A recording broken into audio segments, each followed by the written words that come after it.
Selangor சுல்தான் அறிவுரைக்கேற்ப பெயரில் இருந்து இஸ்லாம் என்ற சொல்லை நீக்கிய சீஸ் மகளிர் அமைப்பு. கோலாலம்பூரில் இருந்து சிங்கப்பூருக்கான விமானத்தில் சக பயணியின் டெபிட் கார்டு மற்றும் ரொக்கத்தை திருடிய ஆடவனுக்கு 10 மாதம் சிறை. மைக்கேல் ஜாக்சனின் அழுக்கு சாக்ஸ் 37,000 ரிங்கெட்டுக்கு ஏலத்தில் விற்பனையானது. ரஷ்யா மற்றும் மற்ற நாடுகள் சுனாமி எச்சரிக்கையை ரத்து செய்தன. வழிக்கு விழுந்தாரா சூப்பர் ஸ்டார் ரஜினிகாந்த்? தீயாய் பரவி வரும் சிசிடிவி வீடியோ.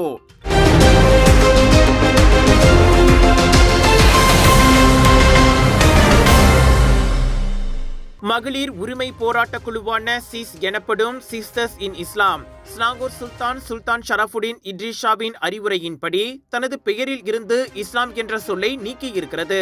ஜூலை 11ஆம் தேதி நடைபெற்ற அதன் அவசர பொது பேரவையின் போது அந்த பெயர் மாற்றம் குறித்த தீர்மானம் நிறைவேறியது.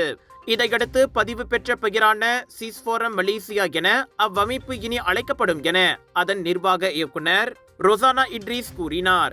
சீஸ் இஸ்லாத்துக்கு எதிரானது என நீண்ட காலமாக தவறான புரிதல் நிலவுகிறது. இதற்கு முற்றுப்புள்ளி வைத்துள்ளோம் என்றார் அவர். பெயரில் இருந்து இஸ்லாம் விடுபட்டாலும் இஸ்லாமிய குடும்ப சட்டங்களில் பாலின சமத்துவம் மற்றும் நீதியை தாங்கள் தொடர்ந்து வலியுறுத்தி வரப்போவதாக அவர் கூறினார். பெயரை விட முஸ்லிம் பெண்களுக்கும் மலேசிய மக்களுக்கும் நாங்கள் என்ன சேவை செய்ய போகிறோம் என்பதே முக்கியம் என்றார் அவர். முஸ்லிம்களை குழப்பக்கூடும் என்பதால் சிஸ் தனது பெயரிலோ அல்லது நிறுவனத்தின் எந்த ஒரு வெளியீட்டிலோ இஸ்லாம் என்ற வார்த்தையை தன்னிச்சையாக பயன்படுத்துவதை நிறுத்த வேண்டும் என சிலாங்கூர் சுல்தான் ஜூன் 20ஆம் தேதி கூறியிருந்தார். இஸ்லாத்துக்கு எதிரானவை என சீஸ் போன்ற அமைப்புகள் மீது ஃபத்வா உத்தரவை வெளியிட முடியாது என கூட்டரசு நீதிமன்றம் தீர்ப்பளித்ததை அடுத்து அவர் அவ்வாறு கூறினார்.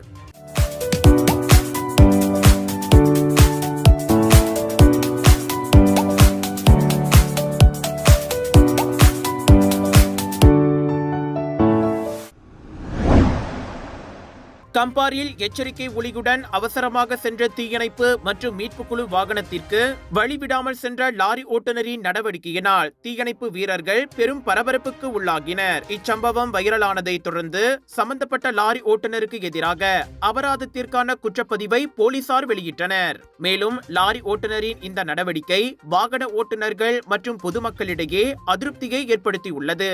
ஆபத்து மற்றும் அவசர பணிகளின் போது மீட்பு நடவடிக்கைகளுக்கு சென்ற தீயணைப்பு வாகனத்திற்கு வழிவிட தவறியதற்காக 1959ஆம் ஆண்டின் சாலை போக்குவரத்து விதிமுறைகள் பிரிவு 9(2) கீழ் லாரி ஓட்டுநருக்கு எதிராக சம்மன் அனுப்பப்பட்டுள்ளதாக கம்பார் மாவட்ட போலீஸ் தலைவர் சூப்பரிண்டென்டென்ட் முகமது நஸ்ரி தாவூத் தெரிவித்தார். ஜன்னல்கள் முழுமையாக மூடப்பட்டிருந்த நிலையில் அதிகமான லாரி இயந்திரத்தின் சத்தம் காரணமாக சம்பந்தப்பட்ட லாரியின் ஓட்டுநருக்கு தீயணைப்பு இயந்திரம் இருப்பது தெரியாது என்பது தொடக்கக்கட்ட விசாரணையில் கண்டறியப்பட்டது.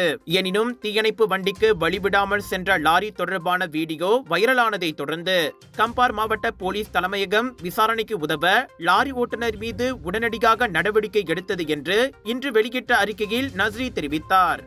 சைரன்கள் அல்லது எச்சரிக்கை விளக்குகள் பயன்படுத்தப்படும் போது ஆம்புலன்ஸ்கள், போலீஸ் துறை மற்றும் தீயணைப்பு படைகள் போன்ற அவசரகால வாகனங்களுக்கு வழிவிடுவது சாலை பயனர்களின் பொறுப்பு என்று அவர் வலியுறுத்தினார்.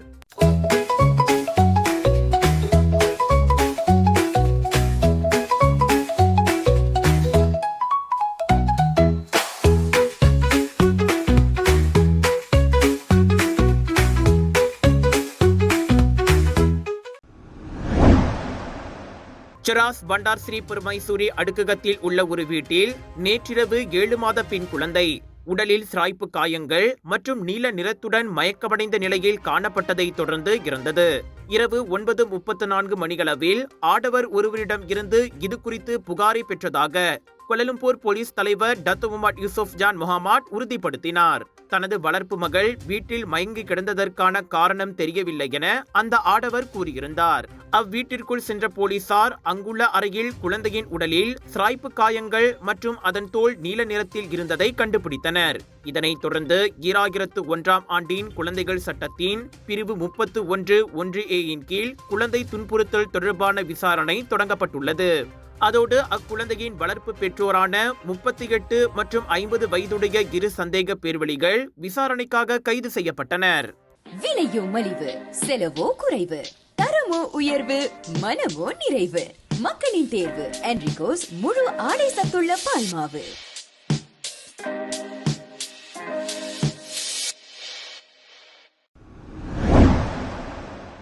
நேற்று டாங்வாங்கி மற்றும் கோலாலம்பூர் காவல்துறை தலைமையகத்தின் குற்றப்புலனாய்வு துறையினர் இணைந்து நடத்திய சோதனையில் விபச்சார நடவடிக்கைகளில் ஈடுபட்டதாக நம்பப்படும் 7 ஆண்கள் மற்றும் 5 இந்திய பெண்கள் கைது செய்யப்பட்டுள்ளனர். இந்த சோதனையின் போது கட்டாயத்தின் அடிப்படையில் வலுக்கட்டாயமாக விபச்சார நடவடிக்கையில் ஈடுபட்ட 39 வயது பெண் போலீசாரால் மீட்கப்பட்டுள்ளார். மலேசியாவில் தனக்கு பணிப்பெண் வேலை வாங்கி தருவதாக உறுதியளித்து பின்பு தன்னை விபச்சாரத்தில் ஈடுபட செய்வதற்கு அடித்து உதைத்து வற்புறுத்தினர் என்று அப்பெண் வாக்குமூலம் அளித்துள்ளார் என்று கோலாலம்பூர் காவல்துறை தலைவர் டத்தோ முகமது யூசுப் ஜான் முகமது தெரிவித்துள்ளார். மேலும் பாதிக்கப்பட்ட அப்பெண்ணுக்கு ஒரு பாலியல் சேவைக்கு 50 ரிங்கெட் முதல் 80 ரிங்கெட் வரை ஊதியம் வழங்கப்பட்டது குறிப்பிடத்தக்கது.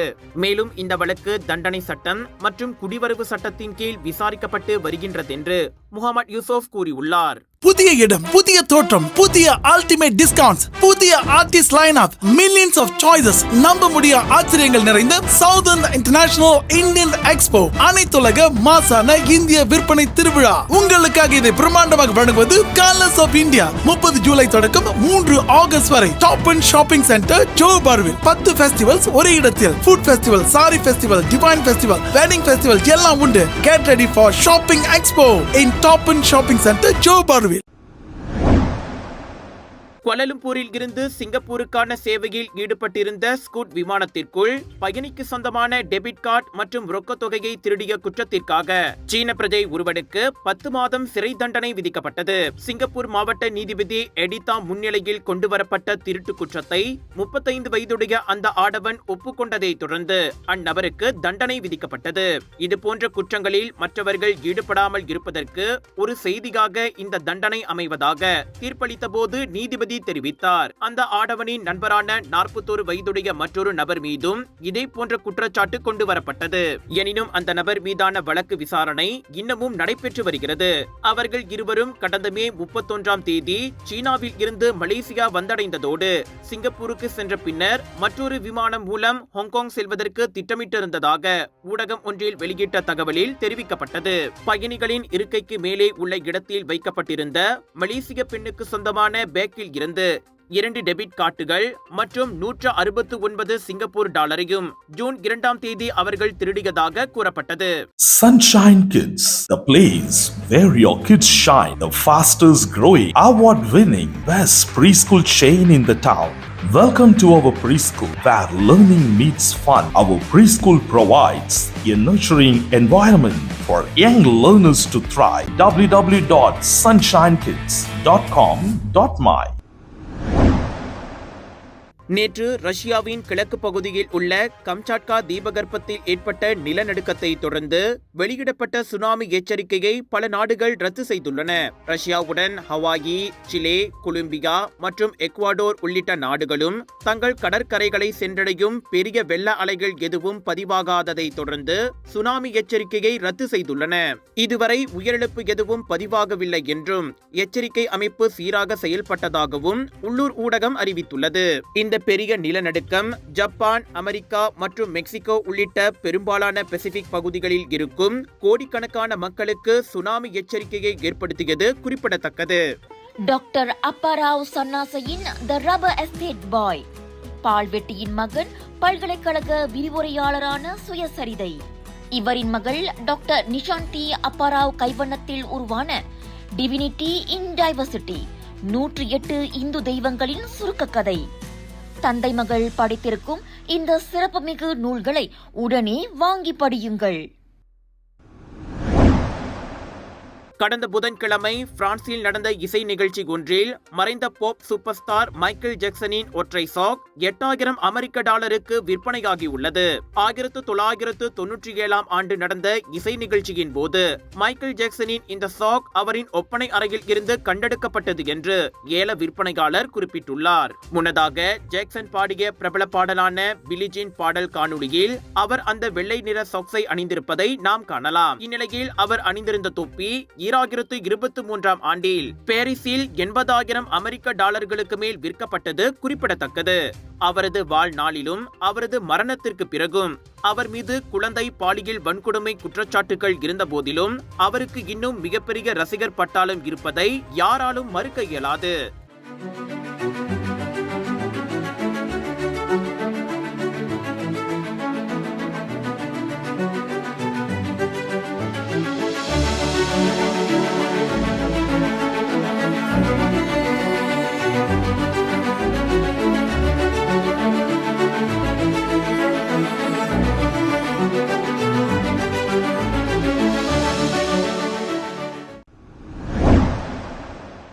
சூப்பர் ஸ்டார் ரஜினிகாந்த் சென்னையில் உள்ள வீட்டுக்கு வெளியே வழுக்கி விழுந்ததாக கூறி நேற்று முதல் சிசிடிவி வீடியோ தீயாய் பரவி வருகிறது.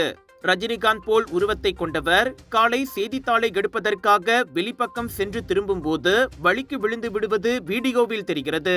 விழுந்தவர் உடனடியாக சுதாகரித்து எழுந்து வீட்டுக்குள் நடந்து செல்கிறார். வீடியோவை பார்த்த ரஜினி ரசிகர்கள் 75 வயது அந்த மூத்த நடிகரின் நிலை குறித்து கவலை தெரிவித்தனர். தலைவா, உடம்பை பார்த்துக் கொள்ளுங்கள் என ஏராளமானோர் அக்கறையில் வீடியோவின் கீழ் பதிவிட்டனர். எனினும் வீடியோவில் இருப்பவர் ரஜினிகாந்த் அல்ல என தற்போது உறுதிப்படுத்தப்பட்டுள்ளது. கூலிப்பட வெளியீட்டுக்காக காத்திருக்கும் ரஜினிகாந்த் நலமுடன் இருப்பதாக நெருங்கிய வட்டாரங்கள் கூறின. வீடியோவில் இருப்பவரின் முகம் தெளிவாக தெரியவில்லை. எனினும் அவர் அணிந்திருந்த சட்டை பனியனும் அரைக்கால் சட்டையும் பார்ப்பதற்கு சில தினங்களுக்கு முன் ரஜினிகாந்த் தனது வீட்டருகே நடைப்பயிற்சியில் ஈடுபட்டிருந்த போது அணிந்திருந்த உடையுடன் ஒத்திருந்தது. இதுவே வீடியோவில் இருப்பவர் ரஜினிகாந்த் தான் என ரசிகர்கள் குழப்பமடைய காரணம் என கூறப்படுகிறது. ஜெயிலர் படத்தின் மாபெரும் வெற்றிக்கு பிறகு இந்த 75 வயதிலும் ஜெயிலர் 2, கூலி என அடுத்தடுத்து சுறுசுறுப்பாக படங்களில் ரஜினிகாந்த் நடித்து வருகிறார். புதிய இடம், புதிய தோற்றம், புதிய அல்டிமேட் டிஸ்கவுண்ட்ஸ், புதிய artist line up, millions of choices, நம்ப முடிய ஆச்சரியங்கள் நிறைந்த சவுதர்ன் இன்டர்நேஷனல் இந்தியன் எக்ஸ்போ, அனைத்துலக மாசான இந்திய விற்பனை திருவிழா. உங்களுக்காக இதை பிரம்மாண்டமாக வழங்குவது கலர்ஸ் ஆஃப் இந்தியா. 30 ஜூலை தொடக்கம் 3 ஆகஸ்ட் வரை டாப் அண்ட் ஷாப்பிங் சென்டர் ஜோஹர்பார்வில். 10 ஃபெஸ்டிவல்ஸ் ஒரே இடத்தில். Food festival, sari festival, divine festival, wedding festival எல்லாம் உண்டு. Get ready for shopping expo in Top and Shopping Center, ஜோஹர்பார்வில்.